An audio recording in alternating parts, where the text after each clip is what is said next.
ইরানের সরকার বিরোধী আন্দোলন নতুন মোড় নিয়েছে। 2 সপ্তাহ ধরে চলা খামেনি বিরোধী বিক্ষোভে প্রথম কোনো বিক্ষোভকারীর ফাঁসির রায় দিয়েছে দেশটির সরকার।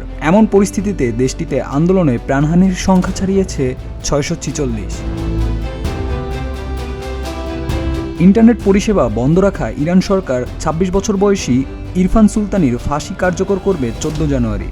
এমন তথ্য জানিয়েছে বিভিন্ন মানবাধিকার সংস্থাগুলো। প্রাণদণ্ড পাওয়া এ তরুণ ইরানের রাজধানী তেহরানের ফারদিস অঞ্চলের বাসিন্দা। তাকে গত 8 জানুয়ারি আটক করে সরকার। চলমান বিক্ষোভে অংশগ্রহণকারী অনেকের ওপর গুলি চালিয়েছে ইরানের রাষ্ট্রীয় বাহিনী। নরওয়ে ভিত্তিক একটি মানবাধিকার সংস্থা জানায়, আটক অনেককে গুলির মাধ্যমে মৃত্যুদণ্ড কার্যকর করেছে ইরান। তবে এই প্রথম কোনো আন্দোলনকারীকে ফাঁসির রায় দিয়েছে দেশটির আদালত। বন্দি সুলতানির পরিবার তার সঙ্গে দেখা করার সুযোগ পেয়েছে 11 জানুয়ারি। তার পরিবারের বরাতে জানা যায় ফাঁসিটি কার্যকর হবে। এর আগে সুলতানির পরিবার তার সঙ্গে 10 মিনিট দেখা করারও সুযোগ পাবেন।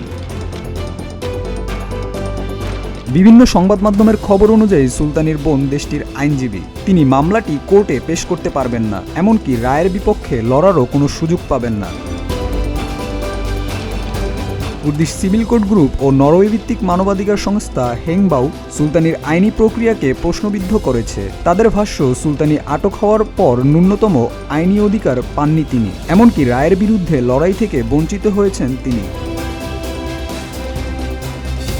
শরিয়া আইনে চলা শিয়া অধ্যুষিত ইরানে মূল্যস্ফীতি ও আর্থিক দুরবস্থার প্রতিবাদে বিক্ষোভটি শুরু হয়।